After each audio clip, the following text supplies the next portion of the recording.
When a depressed, paranoid young man was isolating during the lockdown era, he became obsessed with 4chan and Reddit, going down a rabbit hole of radicalization. Strangely enough, despite not being pushed to do such a thing, he felt he was going down that path against his will because it was his destiny.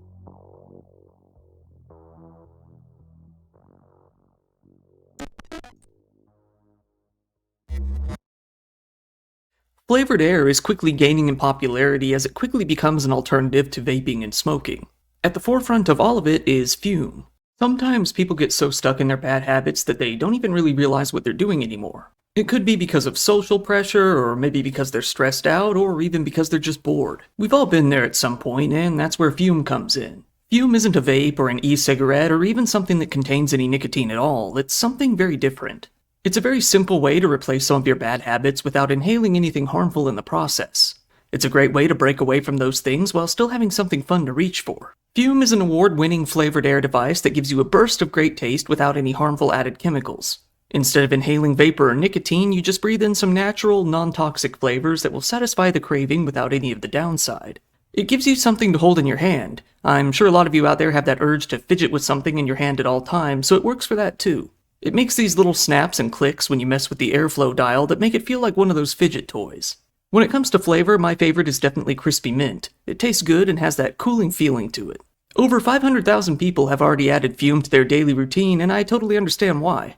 It's simple, satisfying, and doesn't come with any of the downsides of vaping or smoking.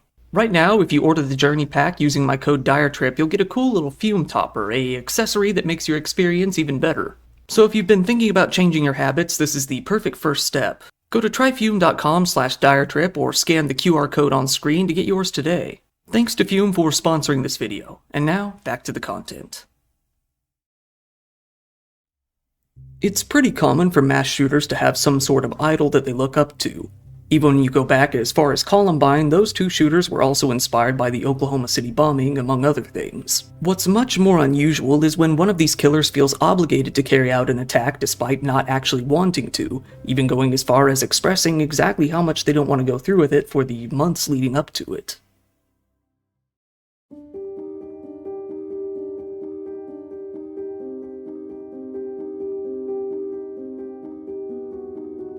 Peyton Gendron was born on June 20th, 2003. He lived in Southern Tier, New York for his entire life with his parents and his two brothers. Both of his parents were civil engineers, with Peyton wanting nothing more than to go down that path himself. He had a fairly normal upbringing, coming to attend school and make friends. In 3rd grade, he met his lifelong best friend named Matt. He would hang out at his cousins' houses where they would go target shooting together. He went hunting with his uncles a few times as well. He said that this was nice, as, in his words, his direct family didn't have any interests. When he was very young, he was swimming in a pond near his cousin's house. After getting into the deeper water, he realized that he couldn't swim as well as he thought he could. Sinking down to the bottom of the pond, he was rescued by his uncle who jumped in and saved him. Peyton was thrown onto the grass where he vomited up a good amount of pond water that he had swallowed. Little did his uncle know what kind of future this kid would hold. While Peyton was still quite young, around 12 or 13 years old, he started to have negative interactions with some black kids at his school. At one point, according to Peyton, a girl who was mad at him told the teachers that he had called her the N-word in order to get him into trouble. He was given in-school suspension for the rest of the day. He never forgot about that incident, even much later in life. At around this time, he was in some extracurricular activities. He was in the Boy Scouts and even joined the school swim and soccer teams. There was a lot more going on behind the scenes in his mind, though. Even as a kid, Peyton was interested in different political ideologies. He would later write, "When I was 12, I was deep into communist ideology. Talk to anyone from my old high school and ask about me and you will hear that. From age 15 to 18, however, I consistently moved farther to the right. On the political compass, I fall in the mild-moderate authoritarian left category, and I would prefer to be called a populist." As you can probably tell, Peyton's views would come to get more and more confusing as time went on. While he followed many different beliefs and trends that could be seen as leftist, he also took inspiration here and there from the far right. This trend of following bits and pieces of both the hard left and the hard right would come to be a constant throughout his entire life. As Peyton continued to move through school, he ended up at the Susquehanna Valley High School. From very early on, Peyton was seen as being a loser, one of the weird kids. As he would later come to admit himself, this was all fairly self-inflicted. He later stated, I dislike interacting with other people considerably. This happens multiple times, including strangers who talk to me and even professors at college. I would like to say I had quite a normal childhood, but that is not the case. It's not that I actually dislike other people, it's just that they make me feel so uncomfortable I've probably spent actual years of my life just being online. And to be honest, I regret it. I didn't go to friends' houses often or even go to any parties or whatever. Every day after school I would just go home and play games and watch YouTube, mostly by myself. One of his classmates later came to say that she rarely saw him coming to school in person, with Peyton opting to take online classes whenever they were available or just skip class in general. Noting that he was very quiet, she did feel that something was off about him, but never that he could be violent. Peyton had, behind the scenes, been dealing with mental illness for a while. At the very least, he was extremely depressed. This led to problems with his confidence, leading to him failing to socialize, a lack of motivation, and the desire to self-isolate and sleep throughout most of his days. When junior year came around, Peyton had come to hear that a fellow student had ended his own life. While he wasn't friends with him, he had sat next to him in one of his calculus classes. Peyton came to wonder what he thought, or how he felt right before the act. He would continue to wonder about that for the rest of his life. Peyton began to grow very concerned with COVID as soon as the news started coming out of Wuhan, China. Lockdowns began to start taking place in New York in March of 2020. Around that time, Peyton had a bad interaction with his family when he went over to his cousin's house donning a mask, gloves, and anything else he could find, only to see that nobody else was wearing anything. He wrote, "Sometime between March 15th, 2020 and May 5th, 2020, there I lost myself and a bit of my sanity. I remember I went to my cousin's house with a mask and full get-up and no one else did, and seeing that caused me so much pain. Eventually it was too much to bear and I had to leave early and walk home through the woods. I then barricaded myself in the basement for a few days." Peyton began to take his own COVID precautions up a notch, going far past the regular requirements. On the first day of his senior year in 2020, around late August, he showed up to school wearing an entire hazmat suit. Other students in class stared at him as he made a fool of himself, but Peyton didn't really seem all too bothered by that. Many thought he might be doing it as a joke, but his later writings would reveal that he was indeed very afraid of ever contracting COVID. It was after that Peyton began to self-isolate even more, now distancing himself from his cousins as well. By May of 2020, he started using 4chan very often. He said himself, "I remember my first time visiting B, haha. I mostly look at pol and K, but sometimes an, out, B, sci, X, and biz. I browse r/political compass memes on Reddit and poll on 4chan every day, so yeah, I guess you can say that I'm quite into politics. Yeah, I'm equivalent to the average 4chan degenerate. What else do you expect from a person who barely interacts with regular people? In before, he got radicalized on 4chan, lolololololol." He added that he felt somewhat enlightened by browsing 4chan, feeling that there he was exposed to many ideas that the mainstream media would never cover. He said, "Although many threads are utter shit posts of trash quality, I feel there are many problems of the world being addressed that are not popular or talked about on regular media. White genocide is real when you look at data, but is not talked about on popular media outlets. I think this is connected to globo-homo propaganda and the capitalist agenda for a new world order." In addition to browsing 4chan a lot, Peyton admitted that much of his radicalization came from Reddit as well, a platform that has been coming under fire more and more as these sorts of claims continue to grow in number. He said, "Of course, many of my beliefs would come from Reddit too. Many subreddits I joined have been banned, but they show up on r/against-hate subreddits all the time. Ones that are still around include r/greentext, r/4chan, r/political compass memes, r/social justice in action, r/love for landlords, and r/anti-hate communities, of which I am actually in their Discord." Peyton said that a lot of his fears due to COVID mostly came from Reddit, adding, "COVID changed a lot of things for me. For some reason I was deathly afraid of getting sick and having permanent disabilities afterwards. You can thank Reddit for that." Peyton never went to any social gatherings and only went to Matt's house on the very rare occasion. For the most part, he refused to directly interact with other people. While he would say that he regretted this isolation, missing out on quite a lot of fun, he didn't try to change it. He came home, played video games, and watched TV until he went to bed pretty much every day. This left him with plenty of time. Over time, he, by his own admission, grew more and more racist due to what he was seeing on 4chan, even though he hadn't really had that many problems with other races in the past. He began obsessively reading about things like birth rates, crime statistics, and the amount of money being spent on welfare. He came to believe that it was the Jews who had brought the slaves to America in the first place, believing it was their goal to destroy white culture. This led to him feeling an immense amount of hatred towards both groups. Paired with his original depression, seeing these depressing, cynical memes day in and day out only made the problem even worse. Peyton decided that he would end it all, saying that he couldn't stand to see his culture and his people decay and die. Even more, he feared being a random victim of violence at the hands of another race. This would all change once Peyton came across something seemingly insignificant, a simple animated GIF. This wasn't just any GIF, though. It was a short clip of Brenton Tarrant's live stream. Brenton Tarrant was the Christchurch mosque shooter, a man who infamously live-streamed his murder of over 50 people to the world. Peyton wanted to learn more about him, why he did what he did, and what he believed. Peyton wrote, "I thought to myself, why did this person do it? That person was Brenton Tarrant, and after some searches I found the 17-minute live stream of him attacking the Al-Noor Mosque. I eventually found his manifesto and I read it, and I found that I mostly agreed with him. Finally, I thought to myself, perhaps there is a chance we can combat this. Maybe there is a chance that we can take control and prevent our genocide. Maybe we can combat the hedonistic, nihilistic, and individualist insanity that has taken control of Western thought. I then found other fighters like Patrick Crusius, Anders Breivik, Dylan Roof, and John Earnest. These men fought for me and had the same goals I did. It was there I asked myself, why don't I do something?" It was now the end of high school, late May of 2021. While the details of what happened are a bit fuzzy, most stories consist of the same basic bullet points. When Peyton was asked what he planned on doing after high school, he responded by saying that he wanted to kill a bunch of other people and then himself. This led to him being briefly investigated by the police, saying that they were acting upon a potentially threatening statement. In addition, it appears that Peyton was sent to be mentally evaluated. This is where the stories differ a bit, as Peyton has said that this was because he had indeed made those statements, but it was in an online assignment for his economics class. He said that he was asked the question in relation to what he wanted to do upon retiring. Regardless, he would later clarify that he did spend about 20 hours in the hospital on May 28th. He hated this time in the hospital, saying that it was a very negative experience for him. He said that it only convinced him even further that he needed to take action somehow, although he wasn't quite sure what that action would be yet.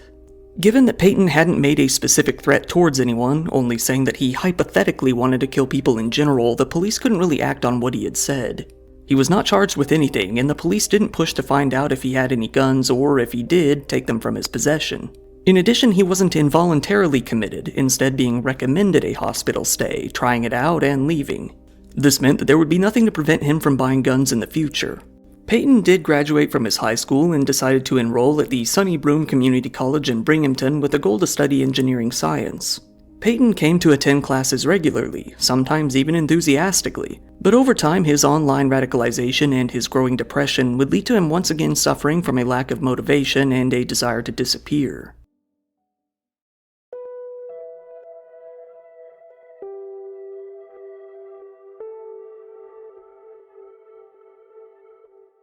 Thinking that he would most likely end his life, Peyton started a Discord server for himself, one that he would use as a diary of sorts. He only posted to this server himself, never allowing anyone else to join. While he originally wanted it to be a list of his values, beliefs, and life story, he couldn't shake the idea that he wanted to commit some sort of attack like his heroes. On November 9th, 2021, he posted a meme to 4chan. In it, he wrote, "Don't worry lads, another Brenton Tarrant event will happen soon." In response, he was told, "You won't do shit, you N-word." On November 18th, he made his first post to his Discord. At first, it was nothing but a link to Brenton's manifesto and a small bit of information about himself. A couple of days later, he posted a picture of his cat and a selfie of himself. 2 days after that, he posted an image of Brenton's final post to 8chan where he provided a link to his manifesto and livestream. It was only about a week later that he first stated he was thinking about carrying out his own attack. After ranting for a while about race, he stated that he planned on committing the attack in March, likely as a tribute to Brenton's attack that took place on March 26th. He mentioned that he had been selling off some of his items for cash, including some silver coins. Seeing silver as a form of currency and obsessing over it would be a trend throughout his Discord ramblings. Not too long after, he stated that he had opened up a bank account for these funds, saying that he was continuing to read Brenton's manifesto over and over. Most of the Discord logs would consist of extremely racist memes that Peyton had picked up from 4chan. Most of them can't really be shown on YouTube. Sometimes he would post nothing but these memes for days at a time, filling up the good majority of the chat. Most of them are towards Jews and black people. They are interspersed all throughout his other entries, along with a good number of racist rants as well. A large amount of other posts were Peyton obsessively listing what he had eaten that day and weighing himself. It's worth noting that losing weight and looking good before committing an attack was something that Dylan Roof heavily emphasized in his writings. It seems that Peyton was trying to emulate that. On December 7th, he began debating on what sort of helmet and armor he should buy. Armor would come to be a major obsession of his, even more than the guns. One could even argue that this was foreshadowed by his obsession with armoring himself against COVID and his fears of being the victim of black crime in the past. A good quarter or so of his Discord writings would come to be about vests and armor plates. He started to wonder where he could commit his attack, trying to find the nearest place with a large black population. He also made a few pop culture references, saying that the Sonic 2 movie was coming out, posting a link to a scene from Regular Show, and then thanking the YouTuber Tobuscus for making him laugh. While he seemed fairly certain that he wanted to carry out an attack, Peyton would come to act as if it was something he had to do, not necessarily something he wanted to do. He began to see it as an obligation, not an actual desire. On the 12th of December, he expressed his doubts, saying that he was looking for any signs or evidence that he shouldn't go through with it, saying that he didn't necessarily hate black people. He acted almost as if the ideology had been forced on him. However, only one day later, he returned with some newfound drive, saying that the attack was what he was meant to do in his life. He also said that he had gotten his interest in guns from playing Roblox. On the 21st, Peyton documented his travels around town, looking at different pawn shops for guns and other equipment he might buy. He says that he wants to buy magazines compliant with New York law, saying that he wants to prove that the law is dumb and it only inconveniences people and doesn't stop criminals who are set on killing. After that, he began to contemplate how he would go about setting up a live stream, questioning whether Facebook Live or Discord would be the best option. He worried that his mobile connection wouldn't be good enough. Peyton went out and bought a Bushmaster XM15 rifle at a local gun shop. He passed the background check very easily, with the seller of the gun saying that the whole interaction was so unremarkable that he didn't even remember him. Peyton then went out to a nearby town about 9 miles away to buy a Mossberg shotgun, the exact same kind that Randy Stair used. It is unknown if this was a coincidence. He went out to Pennsylvania to buy some 30-round magazines, much higher than what is allowed in New York. He modified his rifle in a way that it could take these magazines. A few days later, he came to describe his hatred in a very brief but odd fashion. He said that while he hated N-words and race traitors, he didn't hate black people or people of other races. What exactly he meant by that is up to interpretation. Regardless, he felt that he was in the right. The day after New Year's in 2022, Peyton met up with his friend Matt for the first time in a while, previously saying that he hated that the two didn't talk much anymore. They went out shooting, testing out the shotgun. He seemed to be in a good mood. On the 5th, he continued buying gear. He turned to online auctions to buy both his helmet and the vest that he wanted to use in the attack, one very similar to the one that Brenton had worn. Still though, he wasn't dead set on doing this just yet. He expressed his fears as well, specifically saying that he's afraid of dying, being unsuccessful, or having a hero stop him. He further reiterates that he doesn't really want to perform the attack, saying, "I keep telling myself that this is the only way, and emotionally I feel that there is another path, but logically I know there is none. Why me? Why am I set up for this? This isn't what I wanted. I want to be an engineer, but if I don't carry on with the attack, my entire life would be a waste anyway." At the end of that post, and in another shortly after, he begins to complain about capitalists as well. While previously he said that he didn't actually hate black people, he does fully admit that he hates capitalists. While Peyton grew more depressed, he came to speak about his porn addiction in the posts every now and then. Each time, though, he would usually say that he had beaten the addiction. However, each time it would prove to be a lie. In time, he would expose that he was very much still looking at that content and was interested in more of a furry variety. We'll come back to that one. January 18th of 2022 was the first time that Peyton began coming up with some more thought-out plans for his attack. A few of the things he wrote were, "I'm come up with this plan so far. Target Area 1 is first place of attack. It will be a store of some sort such as Target or Walmart, or even a smaller grocery store. There I will use my AR-15 to target black individuals and attempt to spare the whites. I may attempt to shoot black officers, but I will not shoot any whites. I will only shoot at. There I would expect better forces and will surrender to them. Before the attack, I will try to make a fake phone call and say a black man with a gun in his hands is at the Walgreens near Brooks Avenue yelling and pointing at people. This should take some patrol cars and focus them there, and when I start my attack they will be a few minutes away. I understand how brutal and inhumane this is, but unfortunately there is no other way. We simply cannot coexist in the same countries anymore. It's worth noting that Peyton calls his gun an AR-15, with him later stating at another point that this is due to the notoriety and controversy around that gun. He showed off his gun soon after. That same day, he bought the GoPro camera he intended to use. On the 20th, he made a post listing his inspirations for the attack. He wrote a list of victims of violence. Some of these were the victims in the Waukesha Christmas Parade attack, in which Darrell Edward Brooks Jr., a black man with a history of spreading hate about white people online, drove a van into a crowd of white senior citizens during a parade. Two others were Carl and Charlotte Joe Parker, a man and his daughter who were tortured and murdered by two black robbers. There was Rodney Page, a white Marine who was murdered by a black criminal in front of his pregnant wife. Christine Schweiger was on the list, being a mother who was murdered by a 16-year-old black teenager. Randy Lawson was the final victim on the list, a white man killed while sitting in a car by a black assailant who set out to kill the first white man he saw that day. On the list were killers as well. Of course, Brenton was at the top of this list. Under him was Dylan Roof, then Anders Behring Breivik under him. The last of these was Patrick Crucius. Peyton at this time had started writing a manifesto as well. He would even skip class to write it, usually sitting in a quiet area of the library of his college. By early February, it was sitting at 30 pages in length. In March, he started toying around with his camera, trying out live streams on both Twitch and Discord. They both seemed to be working. Early that month, he scoped out his target, Buffalo, New York. There was a particular supermarket there that he felt would be a prime location for his attack. He drove 3 hours out there to check it out in person.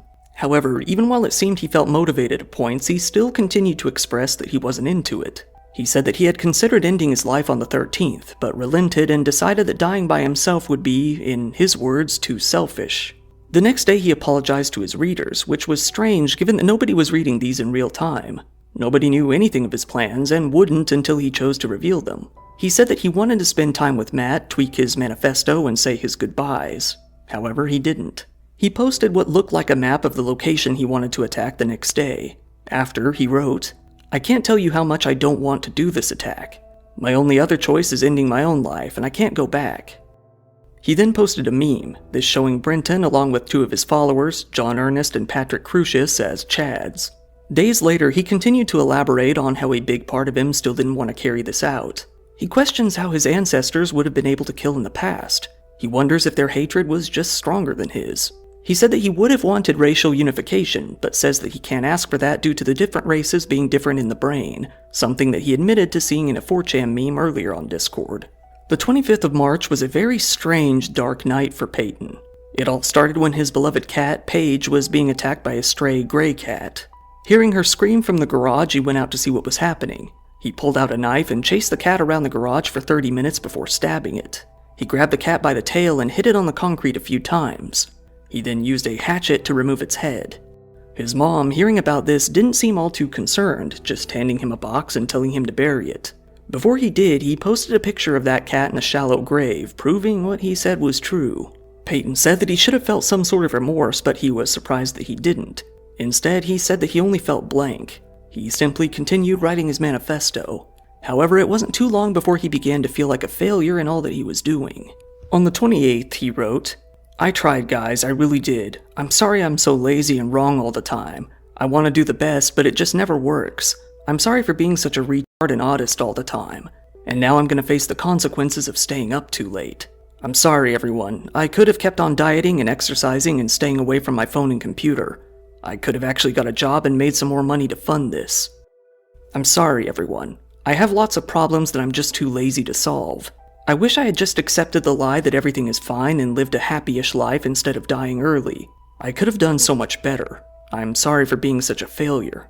A few days before the attack, I was at State Lands and my gun wasn't working and I had this huge urge just to end it all and end myself. I just don't want to deal with all the struggles anymore, but I decided I might as well live one more day and walk back down to my car. I wish there was an option where I don't have to do this. I don't think I've said this, but ending it all is all I can think about for the last few days. Every moment I'm conscious, I want to end myself. I don't want to deal with this anymore. The next day, he continued by expressing even more doubts. He felt his emotion was holding him back from carrying out his mission. He added, I think you'd actually have to be a bit crazy to commit an attack like this. You'd be completely betraying your body's need for self-preservation. I keep telling myself that one of these days I'm going to kill people over and over again, and when it happens, I guess I'll be less surprised. I also keep telling myself that I'm not actually important and that everything involving me is so minuscule. Billions of people have died before me. What's one more? It was now March 30th, and Peyton had missed the date that he originally planned for the attack. While he had felt like a failure over the previous few days, he decided to go out and have some fun. He went over to Matt's house, playing a knockoff version of the game Cards Against Humanity. However, his difficulties with interacting with normal people led him to having a rough time. He said, I knew when he pulled it out and asked me to play it, it was gonna suck. 1, I know nothing of popular culture. There was a bunch of cards I had to ask what they mean. 2, I'm really bad at talking out loud, so I always stutter and lazily say words, which embarrasses me quite a bit. And 3, the cards I pick are never funny to the other people. I wish there was a way I could avoid all attention from this attack, but if I want to influence others into doing the same thing, that's not possible. Throughout early April, Peyton continued to regret his choice in carrying out the attack. He still felt as if he had no choice in the matter. He felt that his destiny was this from the beginning, and it was a destiny he did not want. On the 4th, he wrote, I was fucked from the very beginning. I never even had a chance. This is my destiny, and this is how I will die, and I have no other choice but to commit this attack. There is no way to back out, no help out there. I would try to seek God in these few days to give me some comfort. I'm quite disappointed that I made it this far, to be honest. He decided that he would carry out his attack on the 8th, saying on the 7th that he would carry it out the next day. However, that attack didn't happen. On April 11th, he once again rescheduled it for the 15th. Still no, that wouldn't happen. Regardless, he continued to express how much he really didn't want to do it. I feel absolutely horrible that I'm not attending college. All my life I looked up to this moment, and now I am actively stepping away from it. I never wanted to be a terrorist or kill or hurt anyone. If there was another way, I would take it in less than a heartbeat. I hate that we can't solve this democratically and with peace, but that's not going to solve anything. The last few days of my life is here. I've had quite an interesting experience, I would say. Promise me you'll remember this. An unfulfilled life is a wasted life. I've never had that much fun in my life, to be honest, and now that it's the end times, I am regretting it. I wish a lot of things turned out differently so I didn't have to do this attack. I'm sorry to everyone that cares or cared about me. I don't want to die, I want to live a happily fulfilled life. But that will not happen if the whites are replaced and the super elite control the world. While writing those last few entries, Peyton had been complaining that he felt low on energy and overly tired. After going to the doctor, he found out that he had contracted COVID, one of his worst fears. Throughout the rest of the Discord chat, he would complain about vaccines and Biden due to this. Now, lying in bed with COVID and nothing else to do, he had nothing but time. He used this time to further stew in his misery. However, it was because of that he came to realize something, saying, I'll admit my mental health has seriously degraded these past few years, especially in the last few months. Despite that, he didn't seek out some sort of mental health professional or reconsider whether or not what he was doing was logical. Instead, he pressed forward, still fully in belief that he had no choice but to carry the attack out. He began to write all over his guns in white, something that Brenton had also done. He wrote many of the names in his previous inspiration list all over them. Along with that, he also wrote a lot of online slang relevant to his ideology. On the sights for one of the guns, he wrote the N-word. Peyton was gradually losing his mind. On April 28th and 29th, he did nothing but post to his Discord all day. Most of the posts were obsessive comments about his gear, mainly the armor plates. It seemed that he also may have planned to use his mom's phone to livestream alongside his own, seemingly to play music, with him stressing out that she might alert someone when she knows it's missing. He had hoped that listening to music would help him remain strong during the boring parts of the trip, which would be about a 3-hour drive. He said that he was moving his gear out to his car and about to publish his manifesto. He wrote a small letter to his family and a TLDR of the whole Discord.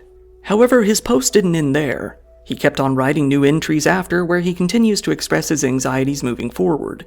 He wrote, I actually feel like vomiting right now. This is what I will be doing.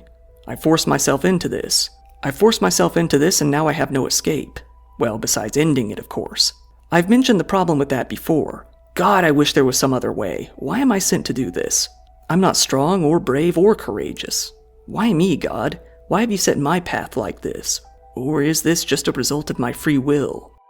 He continued to post memes as well, although this time it was less racial and attacked some targets he didn't normally go after. He posted some against the Red Pill movement and incels.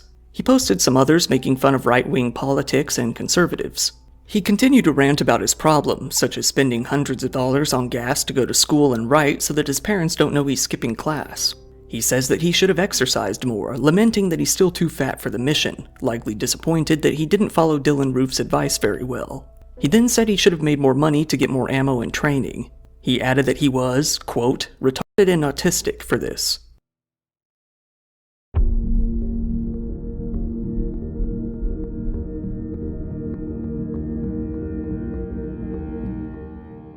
On May 12th, Peyton uploaded his manifesto to Google Docs. He knew he would be linking it to people fairly soon after. The manifesto starts with the same logo that Brenton had used both in his manifesto and on his gear. He opens by speaking of birth rates and the Great Replacement.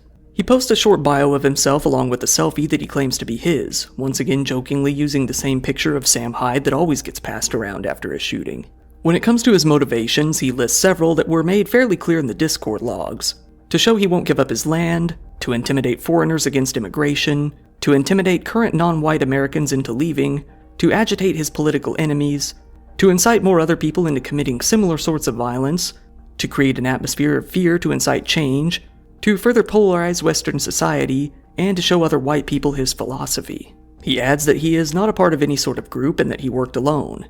He says that he chose to use guns due to the effect it would have on social discourse, saying that the changes to gun laws that will likely result will be an aid to his cause. He says that he chose the location of the attack because of its high black population. He then adds that he chose New York as the state due to the fact that they have stricter gun laws, feeling that this will mean any armed civilian will have less firepower against him. He expresses that he will likely feel remorse before saying that he doesn't hate black people, only black people who reside in white countries. He then adds that other cultures are great as long as they are separate. He says that he will not fight back with the police, that he expects to go to trial, and that he will plead guilty. He also says that he isn't a Christian, but holds what you could call Christian values. He says that he could be right-wing, left-wing, or socialist depending on how you define those things. He then speaks of exactly how much Brenton Tarrant influenced him, writing, "Yes, and his name is Brenton Harrison Tarrant. Brenton's livestream started everything you see here. Brenton started my real research into the problems with immigration and foreigners in our white lands. Without his livestream, I would likely have no idea about the real problems the West is facing." He then adds that the truth was the only thing that motivated him to commit violence. He says that he wishes to get life in prison, wanting to see how the world will play out, to see if he was a failure or will be hailed as a hero. He continues to post a lot of calls for action for his possible supporters, reiterating his same points on racial issues over and over again. He then lists out his weaponry, his plans for an attack, and his strategies moving forward. The manifesto unceremoniously ends without much of a send-off as Peyton describes one of his guns.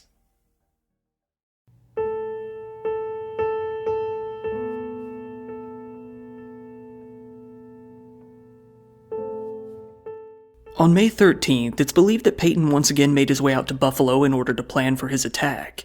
The manager of the store later said that he dressed as a homeless person asking for change as he walked around the store, checking things out. That evening, he went to his friend's house and dropped off 5 boxes of ammunition. He said that he needed to leave it there while he rearranged his furniture. He said that he would come back and pick it up later. On Saturday, May 14th, 2022, Peyton spent the morning sitting in his bedroom. He was now ready to send out the links to his Discord server, which had previously been locked down. He sent a link to the Discord, as well as to his manifesto, out to a number of other people who had been in servers that he had joined. He started the message with, "Happening. This is not a drill. Local poltard screams, 'I hate the Antichrist' out in public. Not a drill, not a drill. Shut it down. He's literally screaming it out in public. What will he do next?" He then posted a link to his Twitch channel, which would host his planned livestream. He then posted a large number of links to what he called his ramblings about black people and Jews. The message ended with, "He's actually going crazy insane." About 15 of the people who he sent the link to actually joined the invite to his Discord, with many more ignoring the whole thing. Many of them were from a weapons-related server that he had joined and asked for advice about body armor, very similarly to what he had asked on Reddit. At roughly 10 a.m., Peyton packed his gear into his car and began his journey out to Buffalo. In the end, he had chosen his target to be a top supermarket on Jefferson Avenue, given that it was in a black-majority neighborhood. He put on his helmet with his GoPro attached, as well as his vest and armor plates. In his car, he carried his Bushmaster XM15, which he had illegally modified to take high-capacity magazines, a Savage Arms Axis XP hunting rifle, and the Mossberg 500 shotgun. With him, he carried multiple extra 30-round magazines. Peyton continued to drive for about 3 hours towards his target. As he grew closer to his target location, he stopped his car in order to begin his live stream. The stream was a bit of a disaster, with the connection seeming to be the biggest issue. The video quality was quite bad, cutting in and out often, aside from the occasional brief few seconds of clarity. As he grew closer to the supermarket, he realized that he had gotten a bit lost and missed the turn he was supposed to have taken. He turned his car around and stopped on the side of the road to look up directions. It was here that he would make a critical mistake that would instantly ruin any hope that he might have had of looking cool in his attack. When Peyton brought out his phone, he had forgotten to close his last open tab. This revealed what he had been looking at before the attack: some furry erotica. Internet detectives were quick to analyze this image and found that the piece of art he was looking at was some furry hentai of a dog. This dog was Martha, the Labrador from the Martha Speaks children's show on PBS. Although portrayed as a normal-looking dog in the cartoon, let's just say that this one was much more endowed. Either undeterred by the slip or assuming that his phone wouldn't be visible to the camera on his helmet, Peyton continued. He took a drink from his water bottle, threw it into the back seat, took a deep breath, and hit the accelerator. Eventually, he arrived at the supermarket and parked in one of the spots furthest from the store. He muttered something that sounded like, "Just gotta go for it, right?" before reversing and looking for a different spot. Stopping briefly to look at the store, it seemed as if he hesitated, wondering if he should just turn back. Instead, he continued on, muttering, "Right here, I'm going in." It was now 2:30 p.m. Peyton parked his car in front of the entrance to the store.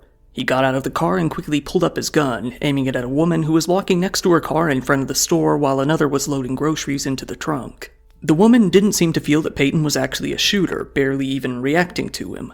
Others later said that Peyton appeared to be in the military, which is likely why they didn't think much of it. He proceeded to shoot her in the head. He fired a few more bullets into her as she crashed to the ground face first, shooting the man by the trunk as well in the process. Peyton then swung his gun around and aimed it towards the entrance to the store, shooting 2 more people before once more shooting at the man behind the trunk of the previous car. He then shot into the store's windows, although it's unknown if this was because he was aiming at someone inside. At this point, he had killed 3 people and seriously injured 1 more. On his way into the store, he shot a man who had previously collapsed in the doorway a few more times. Coming inside, he frantically looked left and right, trying to find anyone in the store, as people could be heard screaming in the background. He spotted 2 people on his left and fired at them immediately, hitting them both. He got into a corner to reload his gun, then fired a few more times into one of them as they were on the ground. He then continued down his path. The camera feed cut in and out as Peyton approached another person against the wall to his left. This is argued to have been an armed security guard, Aaron Salter Jr., who approached Peyton and shot at him. Due to the armor plates he had brought, the bullet didn't faze him. It's likely that Peyton thought the man was the same sort of armed civilian that he was afraid of. He returned fire, hitting the man and killing him. After shooting him, Peyton looked to his right. On the floor, between 2 checkout lanes, was a man hiding. A white man. This man screamed, saying, "Help, no." Peyton looked down at him, said, "Sorry," and started walking back towards the entrance. It was at that point that Twitch, having received a report, shut down the stream. By now, roughly only 1 minute had passed. It was around the time that the stream cut out that the police received their first reports of an active shooter. They sped out to the scene, arriving about 1 minute later. In that time, though, Peyton hadn't stopped. In addition to the 3 people inside the store who had already been shot, Peyton continued to shoot 5 more. The police, upon arrival, saw all of the people that had fallen in front of the store. A dispatcher started to call on more officers, telling them the situation at hand. Meanwhile, Peyton was still inside, and so were many more people hiding. Peyton continued making his way around the store, yelling out slurs as he continued to terrorize the people inside. Several employees made their way to the break room and barricaded the doors with a large, heavy desk. Some of the customers opened the glass doors to where the milk was held and made their way to the back of the store through there. Some of them were shot in the process, but luckily all of the milk blocked the bullets, according to the statements they made. At 2:36, Peyton made his way back to the entrance on his own. The police were able to talk him down, resulting in Peyton dropping the gun and giving up. They arrested him there in front of the store as onlookers watched and recorded in horror. The police took Peyton to the Buffalo Police Headquarters very quickly. They reached out to his parents as well, who soon came to be interviewed by FBI agents. In the end, Peyton had fired 60 shots. He had hit 13 people, 11 of which were black and 2 of which were white. 7 of them were employees in the store. In the end, 10 of them had passed away. All of the 10 who passed away were black. Those who didn't survive the attack were 55-year-old Aaron Salter Jr., 65-year-old Celestine Cheney, 32-year-old Roberta A. Drury, 53-year-old Andre McNeil, 72-year-old Catherine Massey, 52-year-old Margus D. Morrison, 67-year-old Hayward Patterson, 62-year-old Geraldine Talley, 86-year-old Ruth Whitfield, and 77-year-old Pearl Young. The Erie County Sheriff, a man named John Garcia, called the shooting a straight-up racially motivated hate crime from somebody outside of our community. Stephen Bologna, the head of the local FBI branch, said to reporters that they would be investigating the case as both a hate crime and an act of racially motivated violent extremism. The police came to know that, if Payton hadn't been captured, he fully planned on continuing his attack elsewhere until he came to be caught or killed.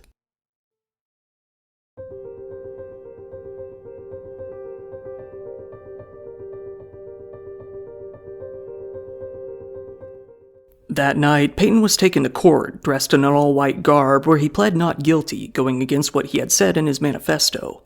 Due to something he said, he was placed on suicide watch in the jail under constant tight surveillance. The morning after, many people from around town gathered around the Top supermarket in order to hold a vigil in honor of the victims. It had been organized by some members of the Buffalo Peacemakers and the Stop the Violence Coalition. While traffic had been blocked off and the store itself was closed for the investigation, people still turned up. 100 people gathered around as early as 9 a.m. to pay their respects, leaving flowers and candles along the way. Dominique Calhoun had been in the parking lot of the store when she saw the attack break out. She had brought her 2 daughters there to get some ice cream, but luckily she was still in her car when the first shot rang out. She said, "That literally could have been me. I'm just in shock. I've never had something like this happen so close to home." Twitch begrudgingly confirmed that it was indeed their platform that had been used to stream the shooting. They tried to calm those who were concerned, saying that they would prohibit and monitor any re-uploads of the stream that might occur. However, the live stream had already been recorded and uploaded to a different site, getting a whopping 3 million views in one single day. This led to a lot of discussion about Twitch's liability in the crime, especially now that it's known that they tend to harbor extremists and even support them from time to time. The livestream itself quickly spread to other sites like Facebook, Twitter, Instagram, and Reddit. Once Discord learned about the chat's involvement in all of this, they shut it down pretty quickly. The police reached out to Payton's parents, who agreed to cooperate fully. The police believed that they had nothing at all to do with the attack. The owner of the gun store where Payton bought his weapons said that he didn't even remember him at all after all these months, given that the exchange was very uneventful. He said, "I just can't believe it. I don't know why an 18-year-old would even do this. I know I didn't do anything wrong, but I feel terrible about it." It was found that a 911 operator in the area had possibly delayed the police response time. When the assistant manager of the store called 911 to report the shooting, they spoke in a whisper so that Payton wouldn't find their location.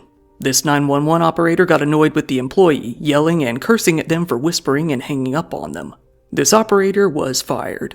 The attorney of one of the victims' families, Benjamin Crump, said that there need to be new public policies that will fight against political radicalization on the internet, especially what might come as a result of this shooting. He said, "We have to direct our attention to these internet sites that inspire these young people that are radicalizing them to be hate mongers, to be people who hate people because of the color of their skin." Payton was soon to be hit with federal charges in addition to all of the state charges he had received. What he had done was being treated as both a hate crime and an act of terrorism. A felony hearing was set for May 19th. He was to be held without bail. On June 1st, the jury issued a 21-page indictment against him. In it, he ended up with 1 count of domestic terrorism motivated by hate, 10 of first-degree murder as a hate crime, 10 of second-degree murder as a hate crime, 3 of attempted second-degree murder as a hate crime, and 1 of second-degree criminal possession of a weapon. Payton pleaded not guilty to all of the charges. However, a big development took place months later. This was when his lawyer said that he was willing to plead guilty in order to avoid the death penalty. This indeed lined up with his wishes to plead guilty and go to prison to watch the world play out like he stated in his manifesto. On November 16th, Payton agreed to plead guilty to all the charges, the state ones at least. This made the trial very easy to conclude. By the time February came around, Payton was in court for his sentencing. That day in court, one of the family members of the victims lunged towards him, leading to the both of them being removed from the courtroom. When things picked up again, Payton did deliver a small apology, although it was very brief and didn't include much detail. Many felt that it was pretty hollow. I'm very sorry for all the pain I forced the victims and their families to suffer through. I'm very sorry for stealing the lives of your loved ones. I cannot express how much I regret all the decisions I made leading up to my actions on May 14th. I did a terrible thing that day. I shot and killed people because they were black. Looking back now, I can't believe I actually did it. I believed what I read online and acted out of hate. I know I can't take it back, but I wish I could. And I don't want anyone to be inspired by me and what I did.